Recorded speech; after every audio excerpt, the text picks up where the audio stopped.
Hello, my podcast friends. It's Dr. Christine Lee, and today I'm feeling really good because I have my friend and colleague Zahra Cruzan here to share with you her expertise, her amazing and wonderful personality.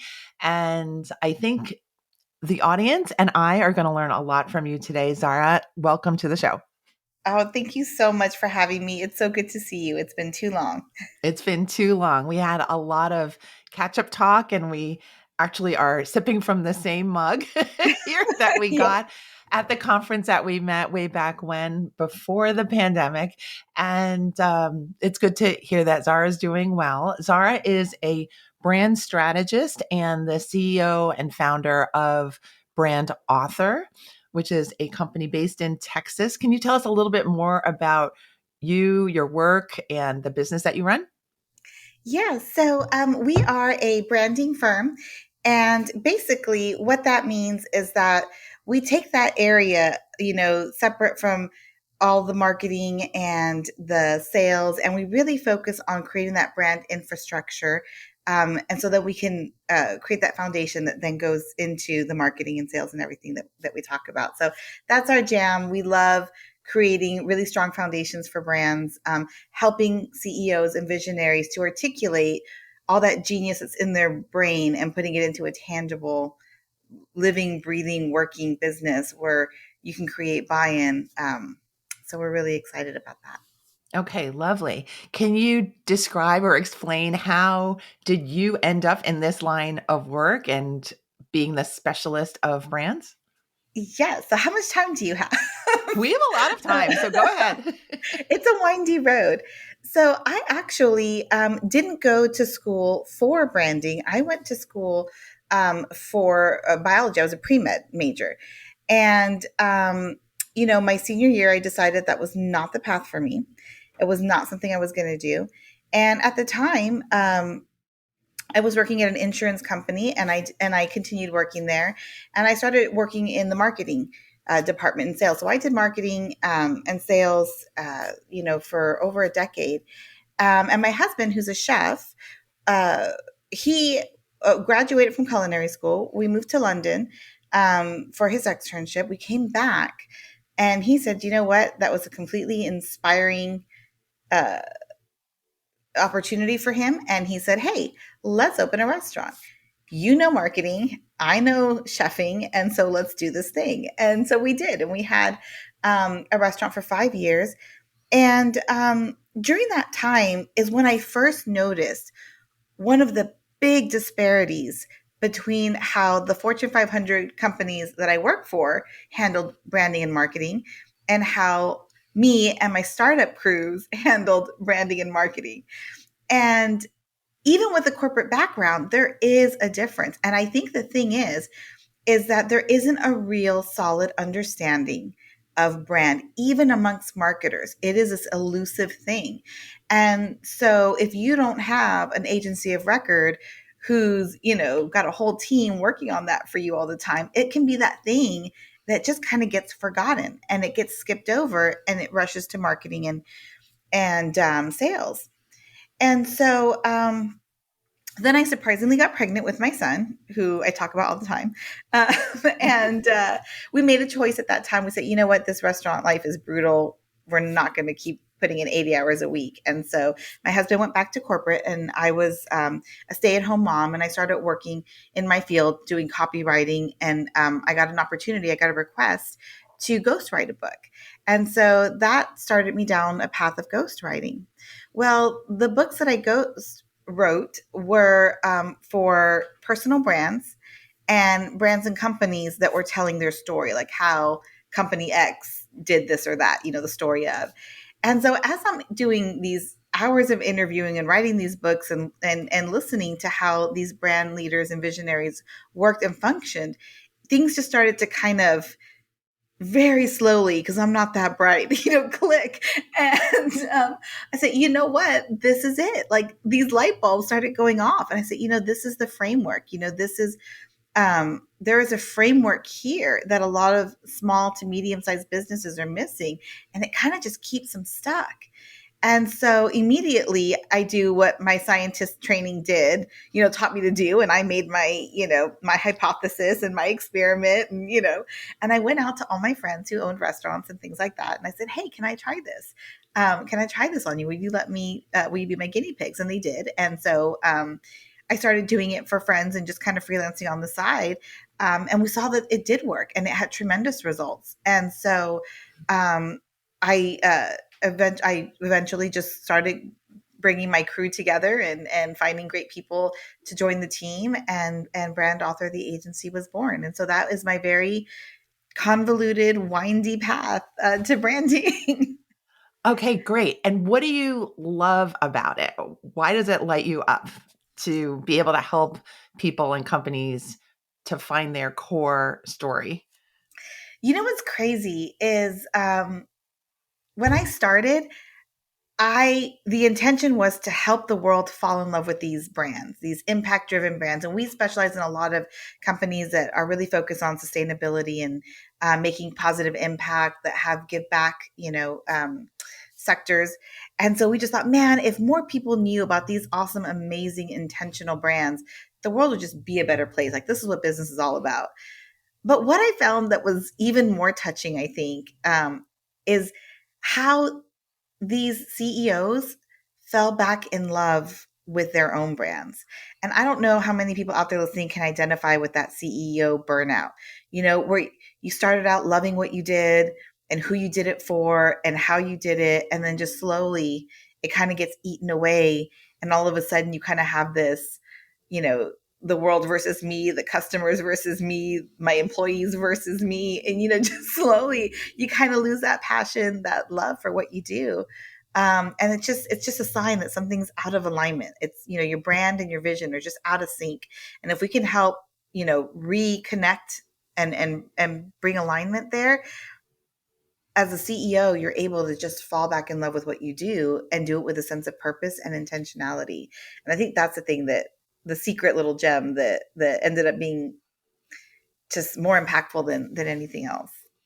You sound like a procrastination coach for businesses. You help people to get unstuck. I'm wondering, what is your theory or observation of why people neglect this area in some ways, or let it go unworked on for a while, even though they might not be benefiting from that delay? I guess, why do people stay stuck without defining what their brand is?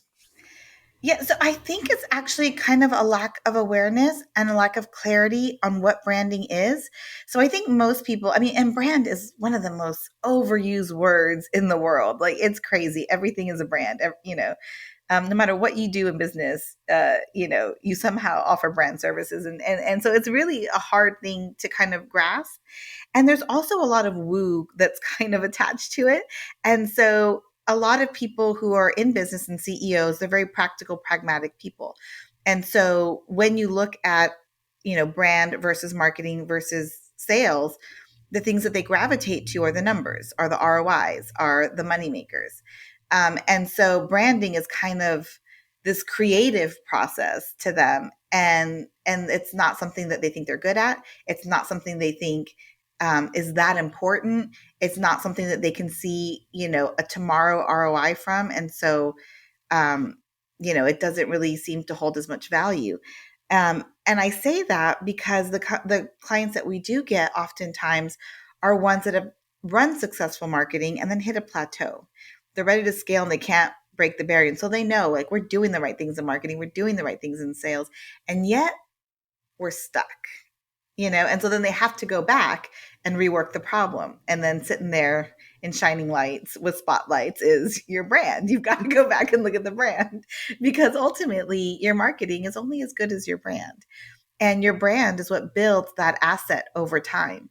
And so if you're running your business with just straight up hustle on marketing and sales, it's basically, as a company, like you're living paycheck to paycheck without putting anything aside, for growth and asset and equity for later, to make marketing less expensive and less labor intensive over time. So yeah. Gotcha. So that makes a lot of sense. And I imagine that the people who are focused on numbers, and if those of you who are listening don't know what ROI means, it's return on investment. So yeah, you need to have an entire system that's built so that the whole system functions so that you see a return on your investment and you're not constantly sitting at plateaus or feeling like, why isn't this working? I see very much the parallels between what you're doing and kind of personal development work. I'm also curious, Yeah. what kind of personal development work, if you don't mind sharing, did you have to do to thrive as a CEO and leader? And what kind of self-belief stories did you have to work through and maybe fix?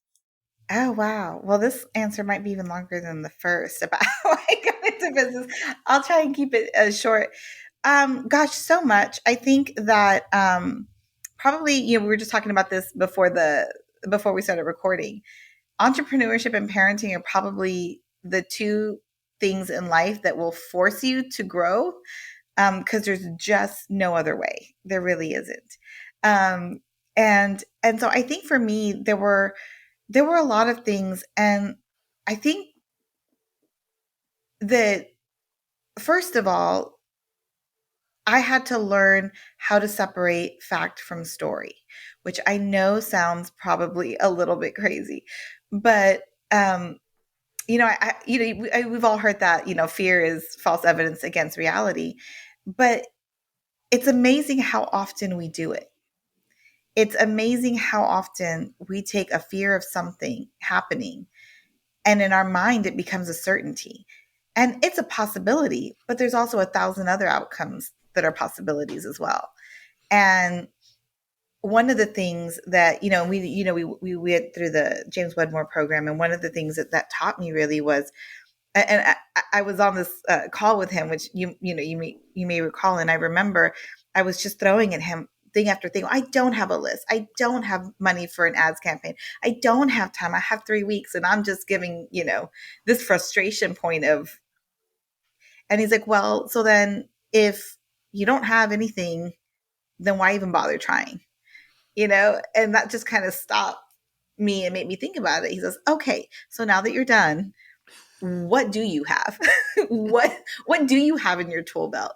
And that, I think, was one of the most powerful practices for me, because it forces you to see the other side. Because I think sometimes we have this negativity bias, or maybe not everybody. I certainly did. And I always think of doomsday prep, doomsday planning, worst case scenario, but I seldom think about best case scenario. I can picture my whole, company going up in flames and us living under a bridge. But do I picture myself on an island somewhere, with my dream team? Less often. And so until you intentionally make that as much a practice, and so every time, I'm not really good at not instantly going to worst case scenario. So what I've had to train myself to do is to get better at best case scenario thinking too. So if you have that thought, instantly replacing it with, or this could happen, something really great and fantastic. And I think for me, that's been a big one. Thank you for explaining that story, that recollection, but also just why this is so important, because we do have some, I think, somewhat natural tendencies in terms of which direction our brain will take us. And the end of your story was a lesson to everyone here that you can actively shift that direction to your benefit, that you don't have to be a negative prepper all day long. Those thoughts may still come in, and that might be your skill. Actually, your great skill is to anticipate problems and worry about the future, but that you may not want to burden your future vision with just a negative Nelly kind of storytelling ability. You want to add, well, like, what about that island? And what about that big team? And what about that financial success and impact that I've been hoping for? So thank you for being so lovely in the way that you described it. And I really like the term negativity bias. I think we're trained by society, by parenting, by schooling, by media, to really be worried about everything that's about to happen. And it's only the universe's existence that is the biggest constant positivity reminder. We just tend to ignore the bigger messaging sometimes. Yeah. And I think that, we started this actually with my son, with a gratitude journal.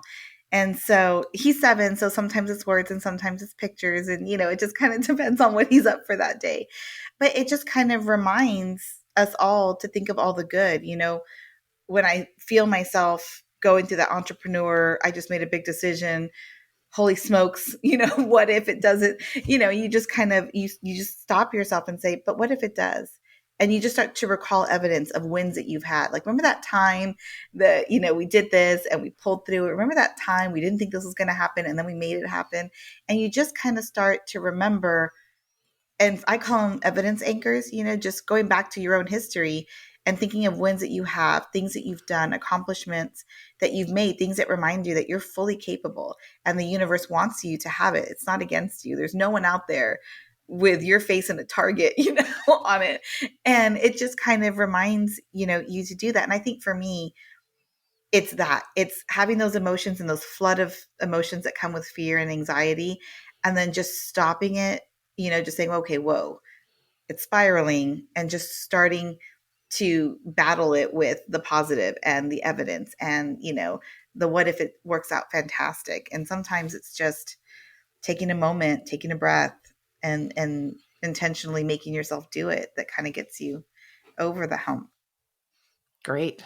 Great, great, great. Let's take Zara's advice and do this the next time we feel stuck or super stressed about the circumstances that we're in, because we can't avoid stressful circumstances, but we can regulate our mindset and our approach, which is a great technique, which I fully endorse. I fully endorse what Zara was saying. Zara, can you also speak about what you've seen in your clientele or perhaps yourself in your business, a fear or reluctance of being unique, of standing out and making that big dent in the universe or making that big announcement or impact? Yeah. So, I think it's common because there is a safety in numbers.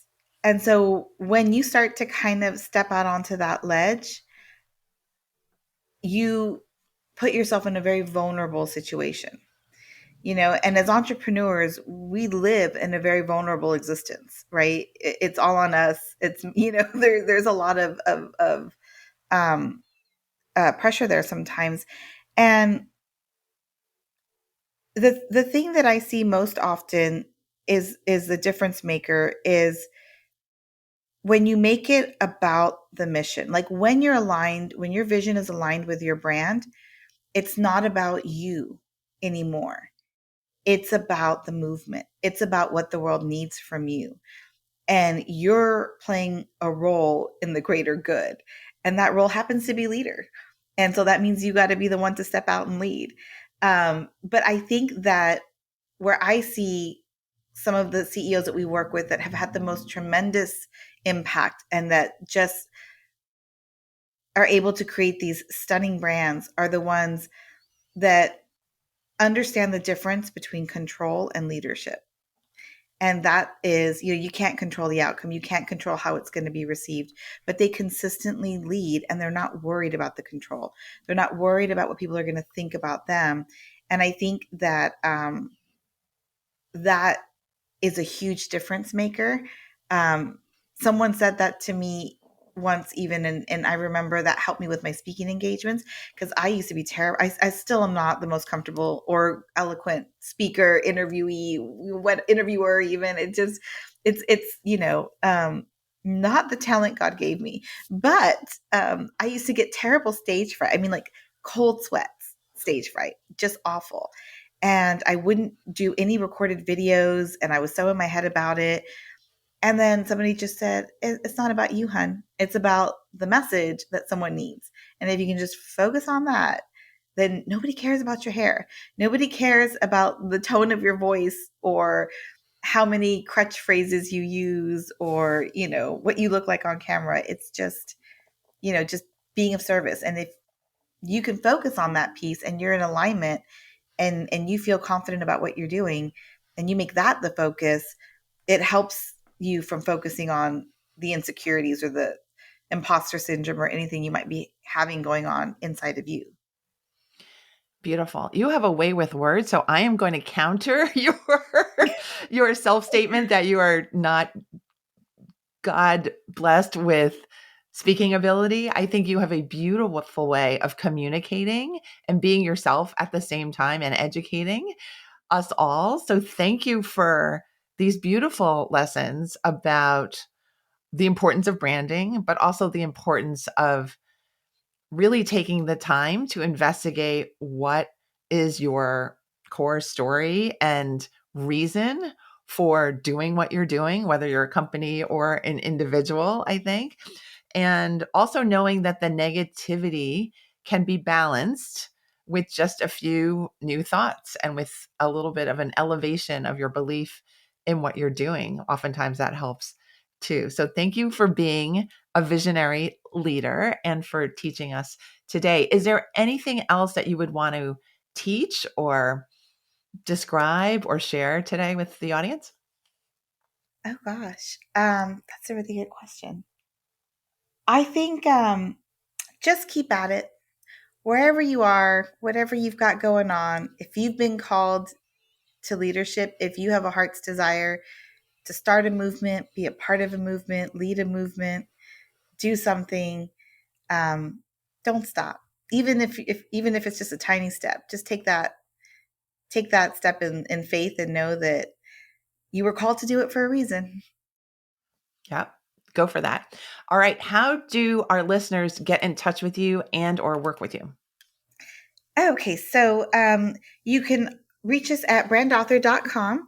And we have a link there where you can either send us a message or set up a consultation. And of course, on social media, we are there, Brand Author, on Facebook and at brand.author on Instagram. And that's pretty much it. If you're in San Antonio, Texas, you can just swing by and have a cup of coffee with us.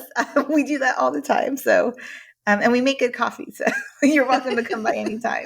Sounds good. I think you also had a training video to share with our audience. Could you describe what that is? I do. So basically, it's a video on visionary leadership and how to step into that role. And it really just kind of walks you through the process of the concept of branding and that theory of magic brands. And it really makes it more tangible and practical so that you can apply it to your own strategies for branding. And so it's absolutely free. And I will give you the URL link. It's maketimeforsuccesspodcast.com/visionary. And if you head over to that URL, you can download the video. And I hope that you get some value from it. Okay, lovely. Again, it's maketimeforsuccesspodcast.com/visionary. Zahra is a visionary. She has beautiful hair. You were mentioning hair before. She's a wonderful woman and friend. Thank you so much for spending the time with us today. Zahra, I wish you all the best for your family, your business, and your life. Oh, same here, Christine. It was a Thank pleasure. you. Thank you so much for being here. Bye. Bye. And everyone who's listening today, if you enjoyed the podcast and the interview with Zahra, please do me a favor and take a few minutes to go to wherever you're listening to this podcast and find out where to leave a rating and a review. I would so appreciate your support for this podcast. Just let us know what you like about the show. I'll see you next week. Bye.